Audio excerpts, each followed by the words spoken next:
Alright guys, Assalamualaikum and welcome back. So, apa khabar you all? So, sambil-sambil kita jogging petang-petang ni dekat Dewan Suara Bintulu ni, I just want to share to all of you the few tips lah, how we want to stay relevant in the market lah. Aku punya fokus is dalam pelaburan saham dekat Bursa Malaysia. So, untuk pengetahuan kita semua lah, nak stay dalam pasaran saham Bursa Malaysia, or not only in Bursa Malaysia lah, and even dekat pasaran saham serantau, even dekat US market, is not an easy task. So based on statistic, 90% of the trader akan wipe out daripada market lah. Maksudnya dekat sini tak ramai yang akan dapat sustain dalam pasaran saham yang sangat kejam lah, very volatile. People will come in and out, and only 10% of the trader and investor akan remain staying in the market lah for berpuluh-puluh tahun lah. So isunya sekarang, mampukah kita untuk stay to become the 10% of the population of the trader yang stay inside the market, ataupun adakah kita akan menjadi 90% of the trader yang akan wipe out the market lah, yang dia punya modal tu total loss dan sebagainya lah. Of course lah kan, when we are talking about trading itself, it's all melibatkan duit lah. So bila kita punya capital tu dah wipe out, so game over lah kan. So we need to restart again untuk collect certain amount of capital and restart again lah. So perjalanannya taklah mudah, and for sure akan ramai yang akan start give up and terus uninstall CDS account and any trading apps lah. So dekat sini aku nak highlightkan few things lah, macam mana kita nak terus stay relevant lah dalam pasaran financial market, which is Bursa Malaysia, untuk berpuluh-puluh tahun akan datang. Okay, nombor satu yang paling penting adalah tak lain tak bukan is minat lah. Again, benda ni kita biasa dengar kan, benda ni kita biasa dengar, buat apa yang kita suka dan sebagainya. So benda ni aku sangat-sangat setuju lah. Sebab apa penting minat ni? Minat ni bukan boleh paksa-paksa. Sebagai contoh, kalau you suka, kalau minat you kan, you minat untuk bermain bola, dan ada orang suka bermain tenis, dan ada orang suka running, join marathon dan sebagainya. So benda ni, bila kita dah ada minat, kita akan start lah searching for the information mengenai apa yang kita minat lah. Sebagai contoh, kalau kita minat bola, so kita akan start cari jersey bola, kita akan cari how to improve our stamina, which team we want to support, kasut bola yang kita akan guna dan sebagainya. And same goes to another sport. Sebagai contoh, kalau kita minat dalam bidang tenis sebagai contoh, kita akan cari raket tenis yang bagus, kasut tenis yang bagus dan sebagainya. So benda ni sangat-sangat related to each other lah. Minat yang penting lah guys. So bila kita ada minat tu, kita akan start exploring. So kita akan slowly belajar, mencari ilmu dan sebagainya. Kita akan start mencari coaching, coach. Kalau kita ada extra modal kan, kita akan cari coach. Sebab apa penting coach ni? Coach akan mengajar kita lah, shortcut the process lah. So kita boleh belajar these things secara sendirian lah, tapi it takes time lah. So ups and downs, so buang masa guys. So buang masa, bagi aku sendiri lah buang masa. Why don't kita pilih jalan shortcut dengan mencari mentor ataupun cikgu yang betul lah. Tapi this one terpulang pada masing-masing jugalah. So the next one is, if you want to stay relevant in the market untuk berpuluh-puluh tahun akan datang, is nak tak nak kita mesti rajin membaca buku. Not only buku, any trading journals, newspaper, online newspaper, blogs dan sebagainya. Sebab apa? Bila kita banyak membaca, for sure, the more we read, the more we get lah. So banyak ilmu kita akan dapat. Suka kata suka, orang yang berjaya ni adalah orang yang membaca. So as we know, banyaklah sumber-sumber bacaan yang ada dekat luar tu. dan kita boleh ambil ilmu daripadanya, not only from the book itself. Buku memanglah banyak kan, kalau kita pergi bookstore tu kan 100 title of books lah, in money management, investment itself, business dan sebagainya, psychology of trading, banyak ilmu yang kita boleh ambil daripada buku. So at the same time, untuk dapatkan news yang semasa, kita boleh baca berita-berita semasa daripada local newspaper, sebagai contoh The Edge Market, Focus Malaysia, The Star, NST Business.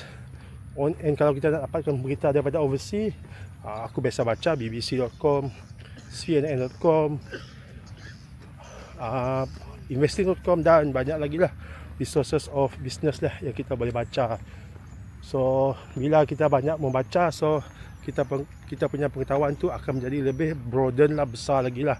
So kita boleh tahu apa helicopter view of the economy dan sebagainya lah. Dan satu lagi, bila kita banyak membaca especially news dan sebagainya, kita boleh relatekan dengan apa yang kita baca tadi dengan counter yang related. Sebagai contoh, lately kita bercakap mengenai gold, when we are talking about oil, when we are talking about renewable energy, tenaga yang boleh diperbarui, EV, dan banyak lagi lah. Dan yang paling latest sekali is dasar terbaru. Sebagai contoh, dasar terbaru daripada Donald Trump himself lah, sebagai new US President. Banyak dasar-dasar baru yang dia buat tu memang agak very controversial, tapi nak tak nak kita terpaksa juga dengarkan, sebab he is one of the biggest influence leader dekat dunia kan. So dia presiden kepada Amerika Syarikat. So banyaklah dasar-dasar baru yang dia buat tu mungkin bersifat lebih pro kepada Amerika itself lah. So akan ada dasar-dasar yang lebih drastik dan sebagainya yang dibuat. And bila kita ada information mengenai this kind of sector, this kind of situation, kita boleh relatekan lah sektor yang mendapat tempias dan sebagainya. Banyaklah berita-berita semasa yang kita boleh belajar, yang kita boleh ambil tahu daripada pasaran semasa lah. So nak tak nak kita perlu ambil pendekatan lebih banyak membaca paper. Even dekat YouTube tu sendiri, bagi aku YouTube pun banyak information yang bagus-bagus. Even dekat TT, banyaklah kita boleh ambil pengajaran dan sebagainya. Okay guys, the next one yang aku nak share is macam mana kita nak terus stay in the market lah, dalam market yang very kejam ni lah, very volatile lah. So paling penting is money management lah. So money management ni sangat-sangat subjektif. Apa maksud subjektif kat sini guys? So selalu kita fikirkan the more money kita dapat, lebih besar untung kita akan dapat lah. Betul, memang betul. Tapi bagi aku sendiri kan, yang paling penting dalam trading is itself lah, is money management itself lah. So pakai dulu, bagi aku sendiri lah, pakai dulu modal yang kita dah ready untuk burn tadi. So kita coba growkan dulu. Sebagai contoh, kita pakai RM5,000. Sebagai contoh RM5,000, kita coba kembangkan dulu. Dari RM5,000 tadi, kita kembangkan dulu pergi ke 10k. So bila 5k pergi ke 10k, that is 100% lah. So kita cuba grow dulu 5k tadi, again kembangkan menjadi 10k. So kita dah berjaya kembangkan kita punya capital menjadi 10k. So how about the duration? Duration ni, bagi aku sendiri, duration ni tak perlu kita rushing untuk score that kind of objective lah. Kalau dia perlu ambil setahun, 2 tahun, so for me there's no issue about it lah. So yang paling penting kita trust the process lah. So kita tahu proses nak menjadi kaya ni kan, it's not a short term process. It's gonna take years lah. So kalau kita dah biasa dapatkan 5% setahun in term of return of investment kan, so kenapa kita perlu rushing nak mendapatkan 2% setahun dan sebagainya. So kita perlu percaya the process and keep on learning. Okay, the next Apa yang aku nak share dekat sini is benda ni ramai orang selalu pandang ringan lah. So which is always tulislah setiap transaction yang kita dah buat tadi lah. Sebagai contoh, kenapa kita beli the counter itself, tulis rekod lah, buat satu buku and tulis rekod kita lah. So what counter kita dah beli, kenapa kita buy the counter itself, so what approach we are going to use to buy the counter. Sama ada kita beli based on breakout ke, beli based on value investing, beli based on news, you buy on sentiment, buy on rumors dan sebagainya lah. So banyak lah, there are plenty of option approach yang kita boleh pakai untuk membeli any kind of counter yang kita minat tadi lah. So tuliskan dalam buku kenapa kita membeli the counter, teknik apa yang kita guna, modal kita guna, what is our risk reward ratio, what we want to do if we win the trade, and what we want to do if we lost the trade lah. So paling penting is kita punya exit plan tu sendiri lah.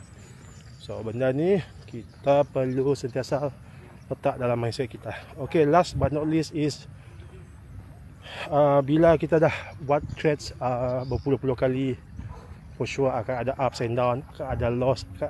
Teknik yang kita dah gunakan tadi dah betul, tapi malangnya kadang-kadang sentimen semasa news dekat dunia tak baik dan sebagainya, ada bad sentiment dan sebagainya. So tak nak, kita perlu follow kita punya trading plan lah. So benda ni penting lah. Kalau kita punya capping tadi untuk loss is 10%, so we just follow 10% sebagai macam aku sendiri kan. Kalau aku punya trading plan take negative 10%, I will cut my loss lah. Aku akan jual terus lah. So there is no emotion attached lah for any kind of counter yang aku pegang. Tak kisahlah the counter itself ada fundamental yang super duper kau bagus kah dan sebagainya, I don't care. I will let go my position. Sama juga kalau aku nak holding the counter for the bigger ROI, so I will just hold my counter. I will just I akan buat in term of trend line dan sebagainya lah untuk holding, and I will go for the larger time frame dan sebagainya untuk mendapatkan ROI yang lebih besar lah. And always keep on monitor our portfolio closely, watch out for any weakness, especially kalau kita pakai candlestick dan sebagainya. So bila kita ada ilmu candlestick, we all akan tahu when we are going to sell our position, guys. Okay guys, that's all my sharing for today. Semoga mendapat manfaat daripada my sharing. Okay, sekiranya kita berjumpa lagi dalam next sharing. Assalamualaikum and take care, bye bye. And jangan lupa amalkan gaya hidup sihat. Sekali-sekala kita exercise. Alright, bye bye, take care.